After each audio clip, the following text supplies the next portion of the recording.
Hi Mark, I'm Terry from Freshman Speaking and Listening Class Section B, and my student number is 54. Today, I'm going to read the speech from Celeste Headlee, 10 Ways to Have a Better Conversation. Alright, I want to see a show of hands. How many of you have unfriended someone on Facebook because they said something offensive about politics or religion, childcare, food, laughter? And how many of you know at least one person that you avoid because you just don't want to talk to them? Laughter. It used to be that in order to have a polite conversation, we just had to follow the advice of Henry Higgins in My Fair Lady, stick to the weather and your health. But these days, with climate change and anti-vaccine, those subjects, laughter,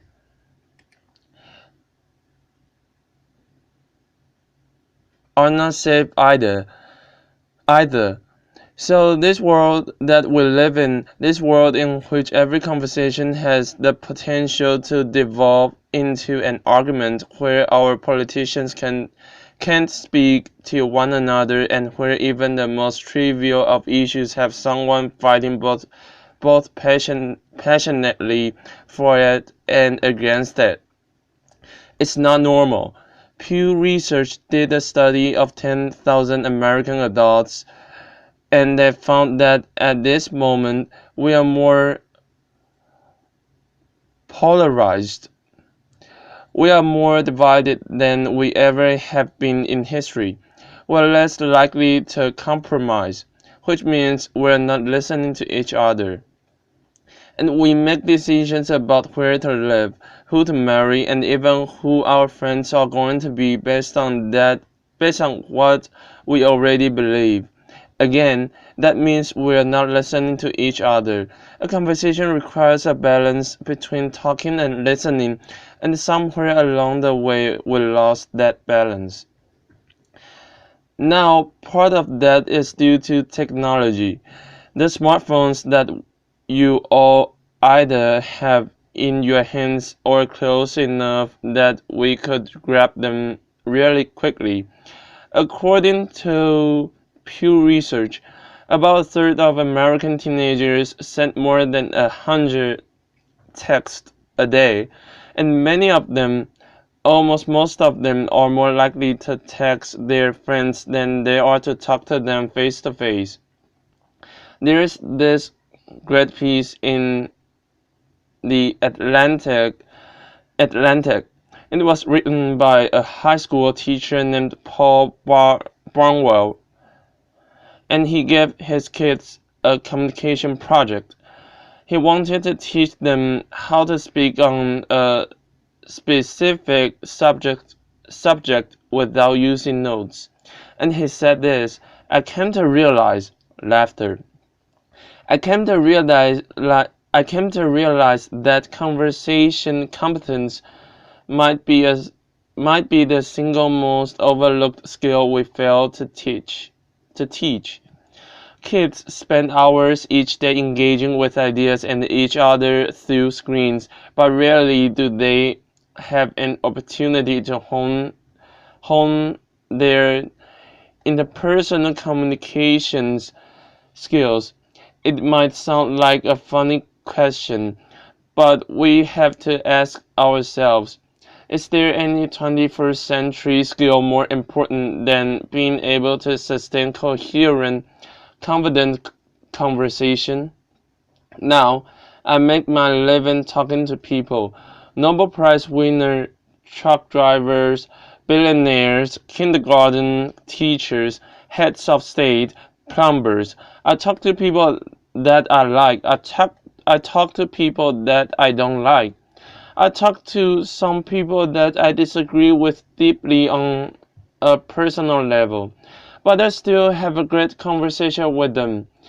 So I'd like to spend the next 10 minutes or so teaching you how to talk and how to listen.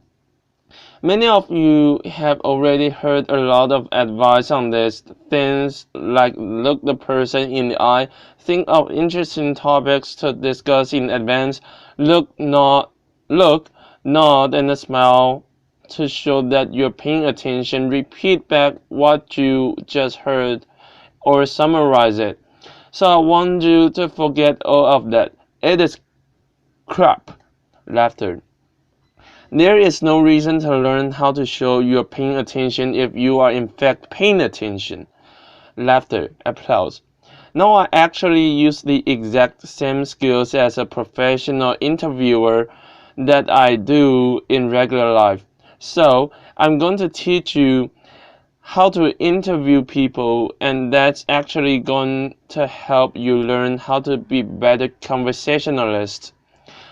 Learn to have a conversation without wasting your time, without getting bored, and please God, without offending anybody. We've all had really great conversations. We've had them before. We know what it's like. The kind of conversation where you walk away feeling engaged and inspired, or where you feel like you've made a real connection or you've been perfectly understood. There is no reason why most of your interactions can't be like that. So I have 10 basic rules.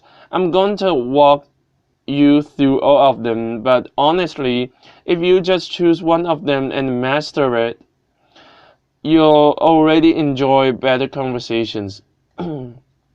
Number one, don't multitask. And I don't mean just set down your cell phone or your tablet or your car keys or whatever is in your hand.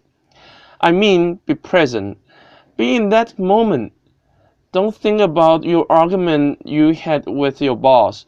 Don't think about what you're going to have for dinner. If you want to get out of the conversation, get out of the conversation, but don't be half in it and half out of it. Number two, don't pontificate. If you want to state your opinion without any opportunity for response or argument or pushback or growth, rather block. Laughter. Now, there's a really good reason why I don't allow pundits on my show, because they're really boring. If they're conservative, they're going to hate Obama and the food stamps and abortion. If they're liberal, they're going to hate big banks and oil corporations and Dick Cheney. Totally predictable. And you don't want to be like that. You need to enter every conversation assuming that you have something to learn. The famed therapist M. Scott Peck said that true listening requires a setting aside of oneself. And sometimes that means setting aside your personal opinion. He said that sensing this acceptance, the speaker will become less and less vulnerable and more likely to open up the inner recesses of his or her mind to the listener. Again, assume that you have something to learn. Bill Nye, everyone you will ever meet knows something that you don't. I put it this way. Everybody is an expert in something. Number three, use open-ended questions. In this case, take a cue from journalists. Start your questions with who, what, when, where, why, or how. If you put in a complicated question, you're going to get a simple answer out. If I ask you, were you terrified? You're going to respond to the most powerful word in that sentence, which is terrified, and the answer is yes, I was, or no, I wasn't. Were you angry? Yes, I was. Yes, I was very angry. Let them describe it. They're the ones that know. Try asking them things like, what was that like? How did that feel? Because then they might have to stop for a moment and think about it, and you're going to get a much more interesting response. Number 4, go with the flow. That means thoughts will come into your mind and you need to let them go out of your mind. We've heard interviews often in which a guest is talking for several minutes and then the host comes back in and asks a question which seems like it comes out of nowhere or it's already been answered. That means the host probably stopped listening 2 minutes ago because he thought of this really clever question and he was just bound and determined to say that. And we do the exact same thing. We are sitting there having a conversation with someone and then we remember that time that we met Hugh Jackman in a coffee shop. Laughter. And we stop listening. Stories and ideas are going to come to you. You need to let them come and let them go. Number 5. If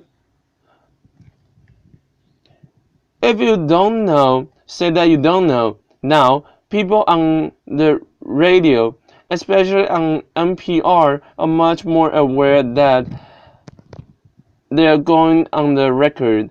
And so they are more careful about what they claim to be an expert in and what they claim to know for sure. Do that. Err on the side of caution. Talk should not be cheap. Number 6. Don't equate your experience with theirs. If they're talking about having lost a family member, don't start talking about the time you lost a family member. If they're talking about the trouble they're having at work, don't tell them about how much you hate your job. It's not the same. It's never the same. All experiences are individual, and more importantly, it is not about you. You don't need to take that moment to prove how amazing you are or how much you've suffered. Somebody asked Stephen Hawking once what his IQ was, and he said, I have no idea. People who brag about their IQs are losers. Laughter. Conversations are not a promotional opportunity. Number 7, try not to repeat yourself. It's condescending and it's really boring, and we tend to do it a lot, especially in work conversations or in conversations with our kids. And with our kids, we have a point to make, so we just keep rephrasing it over and over. Don't do that. Number 8, stay out of the weeds. Frankly, people don't care about the years, the names, the dates, all those details that you are struggling to come up with in your mind. They don't care. What they care about is you. They care about what you're like, what you have in common. So forget the details, leave them out. Number 9. This is not the last one, but it is the most important one. Listen. I cannot tell you how many really important people have said that listening is perhaps the number one most important skill that you could develop. Buddha said, and I'm rephrasing, if your mouth is open, you're not learning. And Calvin Coolidge said, no man ever listened his way out of a job. Laughter. Why do we not listen to each other? Number 1, we'd rather talk. When I'm talking, I'm in control. I don't have to hear anything I'm not interested in. I'm the center of attention. I can bolster my own identity. But there's another reason. We get distracted. The average person talks at about 225 words per minute, but we can listen at up to 500 words per minute. So our minds are filling in those other 275 words. And look, I know it takes effort and energy to actually pay attention to someone, but if you can do that, you are not in a conversation. You're just two people shouting out barely related sentences in the same place. Laughter. You have to listen to one another. Stephen Covey said it very beautifully. He said, most of us don't listen with the intent to understand. We listen with the intent to reply. One more rule, number 10, and it's this one, be brief. A good conversation is like a miniskirt, short enough to retain interest but long enough to cover the subject. My sister. Laughter. Applause. All of this boils down to the same basic concept, and it is this one: be interested in other people. You know, I grew up with a very famous grandfather, and there was kind of a ritual in my home. People would come over to talk to my grandparents, and after they would leave, my mother would come over to us and she'd say, do you know who that was? She was the runner-up to Miss America. He was the mayor of Sacramento. She won the Pulitzer Prize. He's a Russian ballet dancer. And I kind of grew up assuming everyone has some hidden, amazing thing about them. And honestly, I think it's what makes me a better host. I keep my mouth shut as often as I possibly can. I keep my mind open, and I'm always prepared to be amazed.